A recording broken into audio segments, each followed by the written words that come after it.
hello viewers স্বাগতম জনাইছো M coverage YouTube চেনেললৈ ভিউৱাৰ্ছ অসম চৰকাৰে 2023 বৰ্ষৰ যেটো বন্ধ লিষ্ট হেয়া ঘোষণা কৰিছে আহকচোন আমি আজিৰ এই ভিডিঅ'ত জানিবলৈ চেষ্টা কৰো সেই বন্ধ লিষ্টত কি বাৰে বন্ধ পৰিছে আৰু কেটা বন্ধ পৰিছে ইয়াৰ বিষয়ে জানিবলৈ চেষ্টা কৰো গতিকে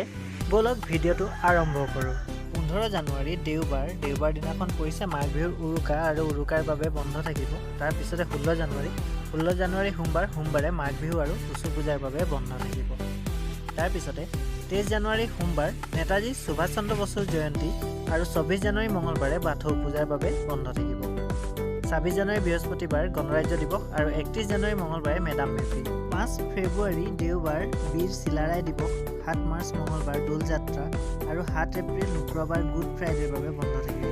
14 এপ্ৰিল শুক্ৰবাৰে বহাগ বিহু 15 এপ্ৰিল শনিবাৰ বহাগ বিহু 16 এপ্ৰিল দেওবাৰ বহাগ বিহুৰ বাবে বন্ধ থাকিব 20 এপ্ৰিল বৃহস্পতিবাৰে শ্ৰী শ্ৰী দামোদৰ দেৱৰ তিথি 21 এপ্ৰিল শুক্ৰবাৰে সতী সাধনী দিৱস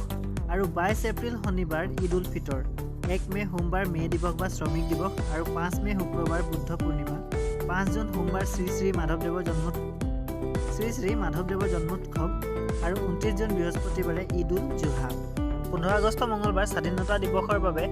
বন্ধ থাকিব অৰ্থাৎ উদযাপন কৰা হ'ব স্বাধীনতা দিৱস 18 আগষ্ট শুক্ৰবাৰে শ্ৰীমন্ত শংকৰদেৱৰ তিথি লগতে 27 আগষ্ট দেওবাৰ কৰম পূজাৰ বন্ধৰ পিছতে 4 ছেপ্টেম্বৰ সোমবাৰ মাধৱদেৱৰ তিৰুভাৱ তিথি 6 ছেপ্টেম্বৰ বুধবাৰ শ্ৰী শ্ৰী জন্মাষ্টমী 25 ছেপ্টেম্বৰ সোমবাৰ শ্ৰীমন্ত শংকৰদেৱৰ জন্মোৎসৱ 2 অক্টোবৰ সোমবাৰ মহাত্মা গান্ধীৰ জন্মদিন 18 অক্টোবৰ বুধবাৰ কাতি বিহু 21 অক্টোবৰ শনিবাৰ